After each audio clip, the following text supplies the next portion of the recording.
우리가 그 뜻을 오해해서 사용하고 있는 속담 중에 서당계 3년이면 풍어를 읊는다라는 속담이 있습니다. 흔히 이 속담을 어떤 일이든지 그 분야에 대한 지식이 전혀 없는 사람이라도 최소 3년 정도 배우면 어느 정도는 알게 된다.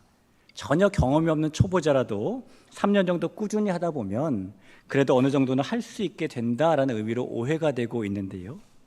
그래서 이런 오해 속에서 이 속담에 대한 패러디로 식당계 3년이면 라면을 끓인다. 피아노 학원계 3년이면 바이엘은 친다. 뭐 이런 말도 있죠. 물론 이런 말이 전혀 틀린 의미는 아닙니다. 무슨 일이든지 3년 동안 꾸준히 하면은 익숙해지는 것은 당연하니까요. 하지만 이 서당계 3년이면 풍어를 읊는다라는 속담은 그런 의미와 조금은 다른 의미를 가지고 있습니다. 이 속담의 참 뜻은요, 아무것도 모르는 사람도 알고 있는 사람과 함께 있게 되면 영향을 받아서 변화될 수 있다라는 의미예요. 행실이 좋지 못한 사람도 좋은 사람들 틈에서 생활하면은 그 좋은 행실을 따라 살 수밖에 없다라는 말입니다. 그래서 이 서당계 3년이면 풍어를 읊는다라는 말과 비슷한 말은 식당계 3년이면 라면을 끓인다가 아니라 쑥도 산밭에서 자라면 곧게 자란다라는 말입니다. 이 똑바로 자라지 못하는 쑥도 곧게 자라는 속성이 있는 삶들과 함께 자라게 되면 그 영향으로 옆으로 구부러질 여지가 없이 곧게 자라게 된다는 의미가 같은 의미로 쓰이는 것이죠. 여러분, 사람은 주변 환경과 주어진 여건과 다른 사람들에게 영향을 받고 살아가는 존재입니다. 이 성취 동기 이론으로 유명한 심리학자 데이빗 맥클러런드는 함께 있는 사람이 누구냐에 따라서 우리의 성공과 실패가 95% 결정된다라고 말을 했는데요. 그만큼 우리에게는 누구와 함께 있는가, 누구에게 영향을 받는가가 매우 중요한 것입니다. 그리고 그런 측면에서 본다면 영적인 존재로 창조되어 살아가는 우리에게 가장 중요한 일도 영적인 삶을 위해 누구와 함께 있고 누구와 함께 누구에게 영향을 받느냐 하겠죠. 우리 성도 여러분, 하나님께서 임마누엘로 우리와 함께 해주시는 것, 그래서 우리가 의롭게 변화되고 하나님께 가까이 나아갈 수 있는 것이 그런 면에서 가장 행복이라는 것을 믿으시기를 바랍니다. 자, 그런데 여러분, 이 사람들 중에는 아무리 하나님과 함께 있어도 좀처럼 하나님의 말씀대로 변하지 않는 그런 사람들도 있어요. 심지어 신앙생활을 매우 오래 했음에도 불구하고 변화되어야 되는 이유나 변화되어야 되는 내용도 모른 채 신앙생활을 하는 사람들도 있는 편입니다. 오늘 우리가 읽은 본문에 나오는 제자들이 딱 그런 사람들이죠. 이 예수님의 제자들은 왜 예수님의 말씀대로 잘 변하지 않았고 예수님의 뜻을 따라서 잘 바뀌지 않았을까? 하나님의 말씀인 성경은 우리를 교훈하고 때로는 책망하고 우리를 바르게 하고 의로 교육하는 것인데요, 오늘 예수님의 이 제자들을 보여주고 있는 말씀을 통해서 우리가 그런 교훈과 책망과 또 바르게 함과 의로 교육되는 그런 시간이 될 수 있기를 주님의 이름으로 축원합니다. 예수님께서 세례를 받으신 후에 십자가를 지시기까지의 기간을 공생애라고 부릅니다. 이 예수님의 공생애 기간은 어느 정도 될까요? 같은 관점으로 바라본다라고 해서 공관복음이라고 불리는 마태복음, 마가복음, 누가복음의 기록을 따라가다 보면은 예수님의 발자취가 예수님께서 세례를 받으신 후에 갈릴리 쪽에 가셔서 사역을 하시다가 예루살렘을 향하여 가셨고 그 예루살렘에서 십자가에 달려 돌아가신 것으로 기록이 되어 있습니다. 그래서 이 마태복음, 마가복음, 누가복음만 보면은 예수님의 공생의 기간이 마치 1년 정도밖에 되지 않는 것처럼 착각을 하게 돼요. 하지만 요한복음을 보면 예수님께서 세례를 받으신 후에 십자가를 지시기까지 이 6월절을 최소 3번 이상 보냈다는 것 사실을 알게 되죠. 먼저 세례 받으신 예수님께서 갈릴리에서 사역을 하신 후에 6월절을 맞아서 예루살렘에 올라가셨다는 기록이 요한복음 2장에서 가장 먼저 발견됩니다. 요한복음 2장 13절인데요. 유대인의 6월절이 가까운지라 예수께서 예루살렘으로 올라가셨더니라고 말하죠. 유대인의 절기들 중에서 출애굽을 기념하는 6월절, 또 밀추수의 첫 열매를 감사로 드리는 77절, 하나님께서 광야에서 지켜주신 것과 가나안 땅에서 땀 흘린 결실을 얻게 해주신 것을 감사하는 초막절, 이 세 가지 절기는 매우 중요한 명절로 여겨집니다. 그래서 이 명절들이 되면 유대인들은 자기가 사는 곳이 어디인지에 상관없이 예루살렘 순례길에 올라가요. 예수님께서도 세례를 받으신 후 갈릴리에 계시다가 유월절이 되었을 때에 그래서 예루살렘에 올라가셨다는 겁니다.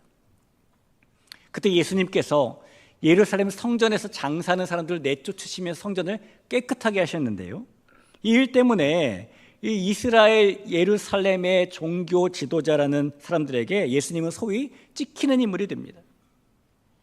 예수님께서 그 이후로 다시 갈릴리로 돌아가시면서 사마리아 길로 통과하게 되셨고, 그때 만나게 되는 여인이 우리가 알고 있는 사마리아 여인이 되는 것이죠.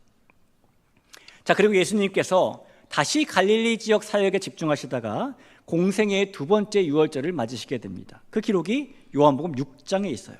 6장 4절에 보니까 마침 유대인의 명절인 유월절이 가까운지라 라고 말하죠. 자, 1년 정도 지금 지난 겁니다. 그리고 다시 갈릴리에서 사역하신 예수님께서 하나님 나라를 가르치시고 연약한 자들을 고치신 후에 공생애의 세 번째 유월절을 맞으시게 됩니다. 요한복음 11장 기록입니다. 55절을 볼까요? 유대인의 유월절이 가까움에 많은 사람이 자기를 성결하게 하기 위하여 유월절 전에 시골에서 예루살렘으로 올라갔더니, 자, 또 1년이 지난 겁니다.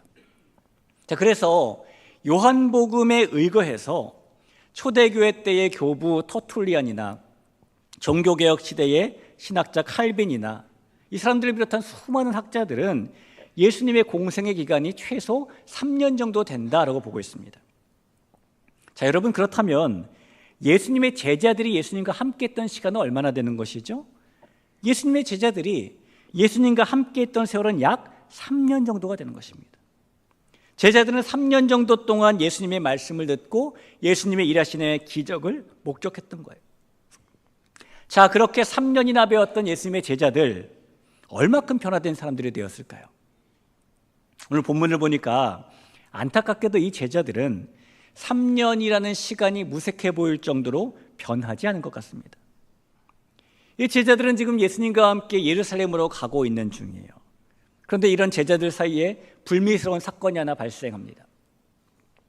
예수님께서 가장 먼저 제자로 부르셨던 4명 중에 2명이었던 야고보와 요한이 예수님께 나중에 예수님의 우편 좌편 자리를 자신들에게 달라고 청탁한 것이 그 사건의 발단입니다.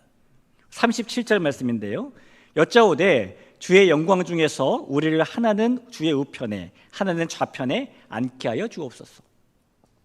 이 마태복음 기록에 의하면은 이 청탁을 야고보와 요한의 어머니가 했다라고 말씀하고 있어요. 자, 마태복음 20장 20절 21절인데요, 우리 이 말씀을 같이 소리내서 읽어보겠습니다. 읽겠습니다. 그때에 어머니가 그 아들들을 데리고 예수께 와서 무엇을 원하느냐 이르되 나의 이 두 아들을 주의 나라에서 하나는 주의 우편에 주의 좌편에 앉게 명하소서. 이 말씀들을 종합해 보면은 야고보와 요한이 어머니까지 대동해서 함께 예수님께 우편과 좌편 자리를 청탁했다는 겁니다. 자, 그런데 여러분, 다른 사람들보다 우리를 조금 더 특별하게 봐주세요라는 이런 류의 부탁은 낱말을 새가 들을까 반말을 쥐가 들을까, 보는 눈도 없고 듣는 귀도 없는 아무도 없는 곳에서 은밀하게 해야 되는 것 아닙니까? 그런데 야고보와 요한은 무엇이 그렇게 급했든지 다른 제자들이 다 함께 있는 곳에서 예수님께 이런 청탁을 넣었어요. 가만히 보면은 야고보와 요한이 좀 급하고 격렬한 성격의 소유자로 보이기도 합니다. 예수님께서 예루살렘으로 가실 때 원래는 사마리아 길을 통해서 가시려고 하셨는데 이 사마리아 사람들이 예수님의 목적지가 유대 땅 예루살렘인 것을 알고 그 길을 통과하지 못하게 막아섭니다. 그러자 그때 야고보와 요한이 예수님, 우리가 저 사마리아 사람들을 멸망시킬 수 있는 불을 하늘에서 떨어지게 하라고 말할까요? 라고 말하죠. 누가복음 9장 54절입니다. 제자 야고보와 요한이 이를 보고 이르되 주여 우리가 불을 명하여 하늘로부터 내려 저들을 멸하라 하기를 원하시나이까? 그래서 그들은 예수님께 꾸지람을 들었어요. 이 길을 막아 서고 있는 사마리아 사람들을 위해서도 예수님께서는 지금 예루살렘에 십자가를 지러 가시는 중이신데, 그런 예수님의 심정은 전혀 알아채지 못한 야고보와 요한이 자신들의 급하고 격렬한 성격만 드러냈기 때문입니다. 그래서 그들의 별명이 우레의 아들이기도 하죠. 천둥의 아들이라고 불릴 정도로 급하고 격렬한 성격의 소유자가 야고보와 요한인 겁니다. 자, 그런 야고보와 요한이 이제 예수님께서 예루살렘에 도착하실 때가 거의 다 됐다고 생각을 하자 급한 마음에 주변에 다른 제자들이 있든지 없든지, 그들이 듣든지 말든지 예수님께 청탁을 넣은 거예요. 여러분, 그러면 이 다른 제자들이 이 야고보와 요한을 보면서 자, 그래, 참 좋은 생각이다. 그래도 야고보와 요한은 우리 중에서 제자 생활한 지 조금 더 오래됐고 예수님께서 아끼는 제자들이기도 하니까 그래, 쟤네들이 예수님의 우편과 좌편을 차지하는 게 좋겠지, 이랬을까요? 만약에 그랬다면은 낮아지고 섬기는 모습을 보신 예수님께서 참 흡족하셨겠지만 현실 속의 제자들의 모습은 그렇지 못했어요. 41절에 이렇게 써 있습니다. 열 제자가 듣고 야고보와 요한에 대하여 화를 내거늘. 이 다른 제자들이 분노가 치밀어 올라서 예수님께서 그 자리에 계신 것도 잊은 채에 야고보와 요한에게 막 화를 냈다는 거예요. 그런데 여러분, 이 제자들 사이에 일어난 이 다툼은 오늘 본문에서 처음 일어난 일이 아니에요. 앞서 예수님께서 산에 올라가셔서 변화되신 후, 그 변화산에서 내려오신 후에 제자들은 이미 누가 더 크냐라는 갈등을 일으킨 적이 있었기 때문입니다. 마가복음 9장 33절 34절을 볼까요? 가버나움에 이르러 집에 계실새 제자들에게 물으시되 너희가 길에서 서로 토론하는 것이 무엇이냐 하시되 그들이 잠잠하니 이는 길에서 서로 누가 크냐 하고 쟁론하였음이니라 라고 말하죠. 이미 그들은 한번 이 문제 갖고 싸운 적이 있어요. 그리고 오늘 또 싸웁니다. 자, 그런데 오늘 이 싸움이 마지막으로 일어나는 싸움도 아닙니다. 또 똑같은 싸움이 일어나요. 예루살렘에 도착하신 예수님께서 제자들과 함께 유월절 만찬을 드시고 성찬식을 거행하셨습니다. 근데 그 성찬식이 끝나자마자 제자들이 또 누가 크냐라는 다툼을 하게 됩니다. 누가복음 22장 24절 기록이에요. 또 그들 사이에 그중 누가 크냐는 다툼이 난지라. 여러분, 예수님의 제자들은 예수님과 3년이나 함께 있었고 예수님께 직접 3년이나 배웠고 예수님의 기적을 3년이나 보았던 사람들입니다. 그런데 왜 이 예수님의 제자들은 예수님과 함께 했던 그 시간들이 너무너무 없는 것처럼 보일 정도로 바뀌지 않는 모습을 연속해서 보여주는 것일까요? 지난 목요일부터 어제까지 우리 교회 중등부와 고등부에 수련회가 있었습니다. 제가 하루 간식을 막 싸가지고 방문을 하게 되었어요. 가봤더니 학생들도 참 진지하고 선생님들도 열심을 내시고 수련회가 보기만 해도 참 은혜로웠습니다. 근데 그날 제가 참으로 인상적인 부분을 하나 보게 되었어요. 뭐가 인상적이었냐면요, 저녁 예배를 드리려고 학생들이 막 모여 앉아 있는데 맨 뒤쪽에 진행팀 책상이 하나 있었는데 책상 위에 누구 것인지 친절하게 이름표가 하나하나 붙어있는 핸드폰들이 수십 개가 차곡차곡 놓여 있는 겁니다. 선생님들께 설명을 들으니까요, 학생들이 이 수련회 장소에 도착한 목요일에 핸드폰을 제출을 하고 수련회가 끝나는 날 집으로 돌아갈 때 다시 돌려준대요. 근데 매번 수련회 때마다 그렇게 하다 보니까 학생들이 당연하게 잘 따라준다는 겁니다. 여러분, 요즘은 군인들도 매일 저녁에 핸드폰을 하잖아요. 근데 우리 교회 중등부 고등부 학생들이 거의 3일을 핸드폰 없이 지낸 거죠. 여러분, 요즘에 중학생 고등학생들에게 핸드폰이 어떤 존재인지 잘 아실 겁니다. 요즘 청소년들은 핸드폰을 손에서 놓지 않아요.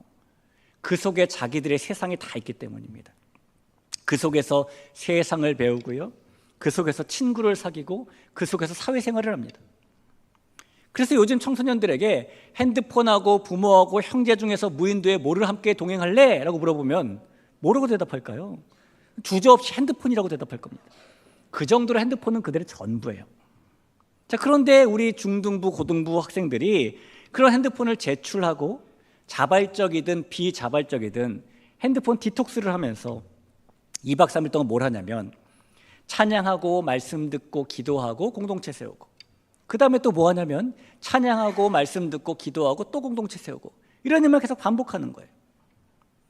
여러분, 사람이 3일만 그렇게 찬양과 말씀과 기도에만 집중하면 변합니다.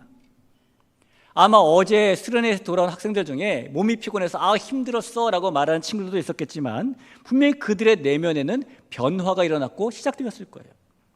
물론 어른들이 보기에 그런 변화의 유통기한이 때로는 일주일이 될 수도 있고 한 달이 될 수도 있죠. 뭐 어떻습니까? 그러면 그 다음 겨울에 또 수련회 보내면 되는 거고 그 다음 여름에 또 보내면 되는 거죠. 이 변화된 모습의 유통기한이 있을지언정 사람은 3일만 그렇게 하나님께 집중해도 변화합니다. 그런데 여러분, 예수님의 제자들은 3일이 아니라 자그마치 3년을 예수님의 말씀을 접하고 예수님의 기적의 역사를 목격하고 살았는데, 그런데도 그들은 왜 이렇게 동일한 문제를 가지고 계속해서 다툴 정도로 여전히 변하고 있지 않는 겁니까? 오늘 이 제자들의 모습을 보면서 우리는 우리 스스로의 모습을 한번 돌아보게 됩니다. 신앙생활을 수년 혹은 수십 년 하고 있는 우리는 하나님의 뜻을 따라 변화하는 자가 되고 있을까요? 아마 모든 집들이 부부싸움을 안 하고 사는 집은 없겠죠. 여러분, 저희 집 부부싸움 할까요? 안 할까요? 저희도 합니다. 제가 아내에게 물어봤어요. 우리는 부부싸움을 얼마나 자주 할까? 며칠 전에 아내에게 물어봤더니 대답을 하기를 조금 생각하더니 한 5, 6년에 한 번 하는 것 같대요. 여러분께서는 부부싸움 얼마나 자주 하십니까? 아주 자주 하는 사람은 평균적으로 한 달에 한 번에서 두 번 정도 한답니다. 근데 이 부부싸움의 이유가 대부분 비슷해요. 이 부부싸움은 대부분 일상 속에 변하지 않는 습관의 차이 혹은 변하지 않는 성격의 차이 때문에 일어납니다. 물론 때때로 그때의 이슈에 따라서 경제적인 문제, 자녀 문제, 주변 환경 문제 등으로 부부싸움을 하기도 하지만 신혼인 부부이든 결혼 생활이 10년 된 부부이든 3, 40년 된 부부이든 결혼 생활의 연차에 상관없이 모든 부부는 습관과 성격이 바뀌지 않는 그 차이 때문에 많이 싸웁니다. 그러다 보니 부부는 서로에게 왜 저 사람은 세월이 지나도 바뀌지 않을까? 왜 저 사람은 시간이 이렇게 흘렀는데도 변하지 않을까? 이런 불만을 내포하고 살아가죠. 그런데 여러분, 왜 저 사람은 바뀌지 않지? 왜 저 사람은 변하지 않지라는 이런 고민은 사실 우리의 신앙생활을 돌아볼 때 스스로에게 동일하게 던져지는 그런 질문 아닙니까? 우리에게도 오늘 예수님의 제자들처럼 신앙생활을 한 연수에 상관없이 여전히 변하지 않고 있는 인생의 목적도 있고 여전히 변하지 않는 삶의 방법과 모습이 있기 때문입니다.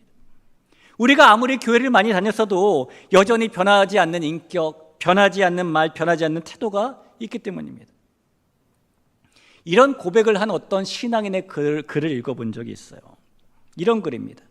15년 동안 다닌 교회 그만 다닐까예요. 큰아이를 낳고 아이가 4살 되었을 때부터 믿음 생활을 하고 싶어 교회를 다녔습니다. 그동안 열심히 했던 적도 있었고 슬럼프도 있었고 흔히 말하는 시험에 드는 일도 있었습니다. 그런데 이제는 이런 제가 너무 싫습니다. 저는 교회를 다녀도 변하지 않는 것 같아요. 여전히 식사기도도 남들 앞에서 못하고요. 성격도 그대로이고요. 여전히 화를 내고 욕을 합니다. 이런 저를 보고 누가 교회를 다니고 싶겠어요? 아이들이 다니니까 힘이 될까 해서 겨우 다니곤 했지만 이제는 그만 놓고 싶어요. 이 글을 쓰신 분은 15년 동안 신앙생활을 했는데 변하지 않는 자신의 모습이 너무 괴롭다라고 지금 토로하고 있는 거예요. 어떤 면에서는 자신에게 너무 솔직한 분이시죠. 여러분, 우리도 이 글을 쓰신 분처럼 우리 모두는 스스로의 신앙생활을 돌아보며 동일하게 같은 그럼에 빠질 때가 있습니다. 우리가 신앙생활을 하루 이틀 한 것도 아니고 하나님의 말씀을 잘 알고 하나님께서 원하시는 것도 잘 알지만 왜 우리는 그 말씀대로 바뀌지 않는 괴로움을 안고 살아야 되는 것이고 왜 우리는 그 뜻대로 변하지 않는 괴로움을 안고 살아야 합니까? 오늘 이 본문을 보면은 그 이유와 해답에 대한 실마리를 우리가 2가지 정도 발견할 수 있게 됩니다. 우선 3년이나 예수님과 함께 했던 제자들이 여전히 변하지 않았던 이유, 우리가 오랜 세월 신앙생활에서도 잘 바뀌지 않는 이유는 그 제자들이나 우리가 여전히 세상적인 욕망을 추구하고 살고 있기 때문이에요. 37절을 보시죠. 여짜오되 주의 영광 중에서 우리를 하나는 주의 우편에 하나는 좌편에 앉게 하여 주옵소서. 이 야고보와 요한이 추구하고 있는 것은 예수님의 영광 중에 자신들이 우편과 좌편 자리를 차지하고 싶다는 겁니다. 그들이 생각한 예수님의 영광이라는 것은 예수님이 이제 예루살렘에 가시면 예수님께서 영광스럽게 되실 나라가 유대 땅 위에 세워진다는 생각이에요. 그리고 그 나라는 여느 나라들처럼 권력을 가진 사람들이 통치하는 나라다라고 생각을 했습니다. 그러면 그때가 되면 당연히 예수님의 최측근인 이 제자들이 특별한 특권을 누리게 되겠죠. 그래서 야고보와 요한은 그런 기대 속에서 세상적인 욕망, 그 나라의 특별한 높은 자리를 지금 부탁하고 있는 것입니다. 이런 생각은 다른 제자들에게도 동일한 생각이었어요. 이 세상적인 욕망을 계속 추구하던 것을 버리지 못한 이 제자들은 그래서 끊임없이 누가 크냐 나는 이런 갈등과 반목과 싸움을 계속하고 있는 것입니다. 여러분, 물론 사람이 변하는 것은 쉬운 일이 아닙니다. 우리도 은혜를 받고 나도 변해야지라고 다짐하고 의지를 새롭게 하지만 그 결심이 그날뿐인 경우가 허다한 것이 그 때문이죠. 그런데 우리가 그렇게 변하지 않는 이유를 돌아보면 결국에는 예수님의 제자들과 똑같은 이유 때문임을 발견하게 돼요. 우리도 세상적인 욕망을 추구하며 살고 있기 때문에 여전히 바뀌지 않는 겁니다. 이 사람은 중요하다고 생각하지 않는 것은 생각보다 빨리 잊어버리게 됩니다. 여러분, 사람이 하루에 몇 가지 생각 정도를 하는 줄 아십니까? 한 학자가 연구한 거에 보면 사람이 깊이 자는 숙명 시간을 제외하고 하루에 5만 가지에서 6만 가지 생각을 한다고 합니다. 그래서 그런 말이 있는 거예요. 5만 가지 생각을 한다, 이렇게 말하는 거 아니겠습니까? 그런데 이걸 계산해 보면은요, 1시간에 3,125가지 생각을 하는 거예요. 1분에 52가지, 거의 1초에 한 가지 생각을 하는 거죠. 자, 1초, 2초, 3초. 세 가지 생각을 했을 텐데 여러분 기억나십니까? 안 날 겁니다. 이렇게 생각 중에는 중요한 생각도 있고 중요하지 않은 생각도 있으니까 이 중요하지 않은 생각은 이 수많은 생각들 속에서 뒤로 밀리면서 쉽게 잊혀져 버리는 겁니다.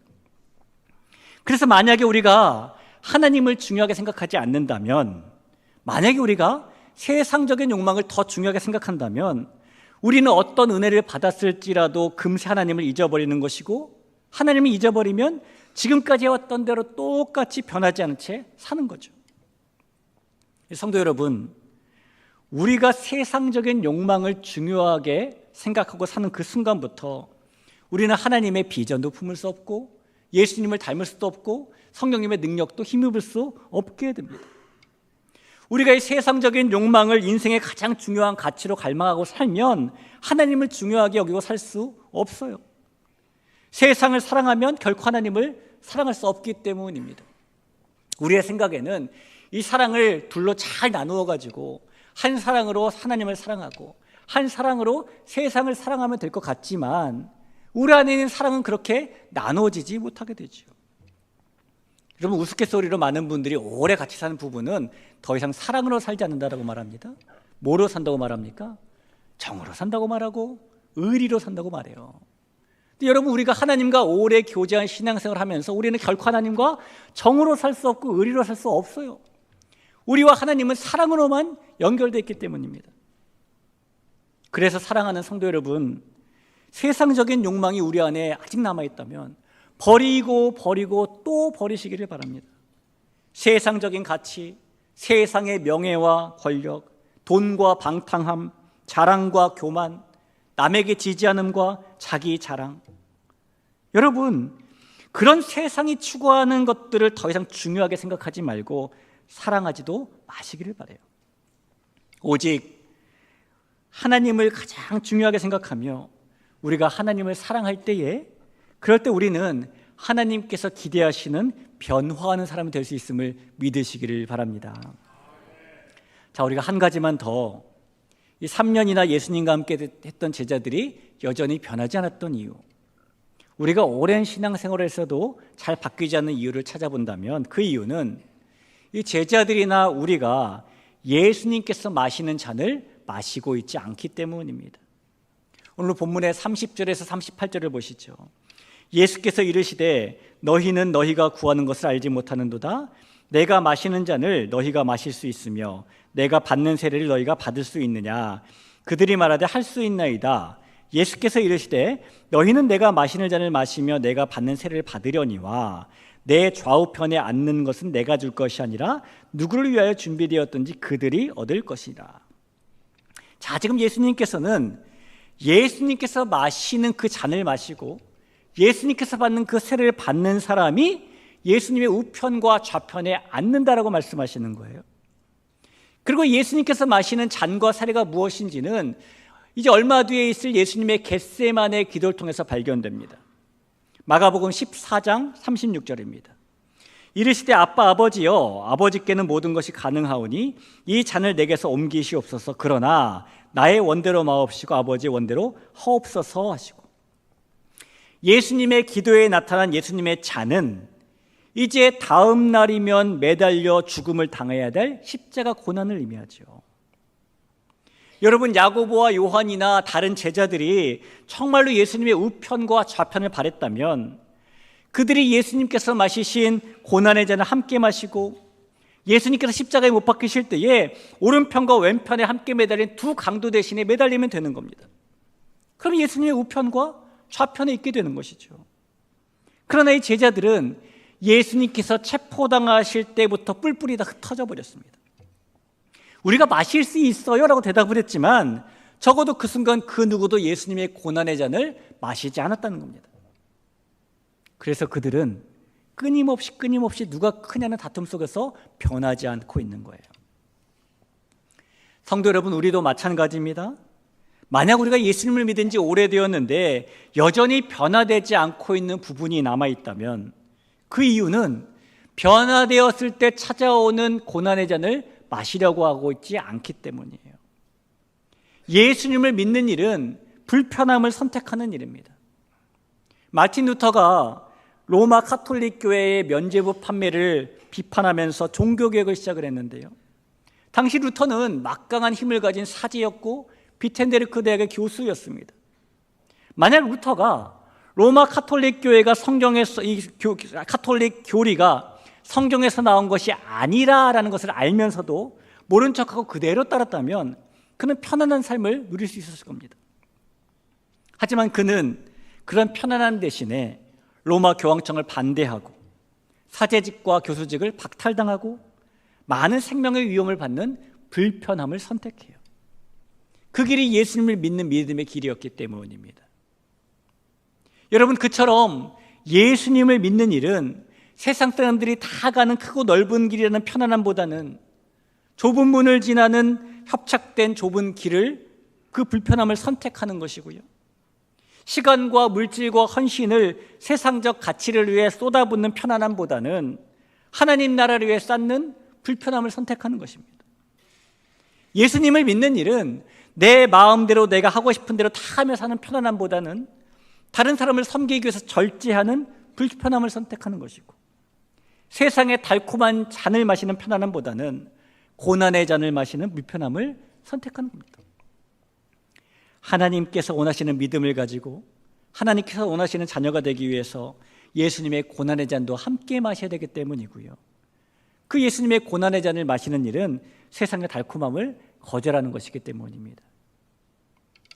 하나님께서 너무나 사랑하시는 우리 대길교회 성도 여러분, 만약 우리의 눈앞에 고난의 잔에 놓여 있을 때에 혹시 우리가 믿음을 지키기 위해서 불편함을 만나게 될 때, 그 순간 예수님과 함께 그 잔을 마시고 그 불편함을 선택할 수 있으시기를 바랍니다.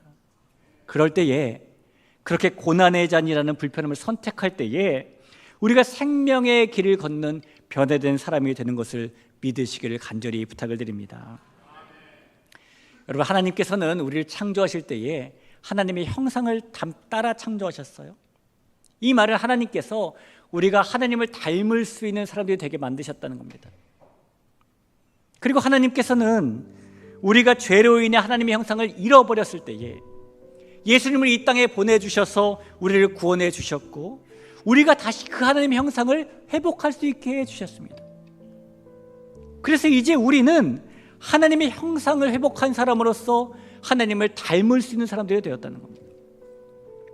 예수님을 믿었던 그 순간이나 신앙의 연륜이 쌓인 지금이나 그래서 우리는 하나님의 뜻을 따라 변하고 또 변해야 되는 거예요.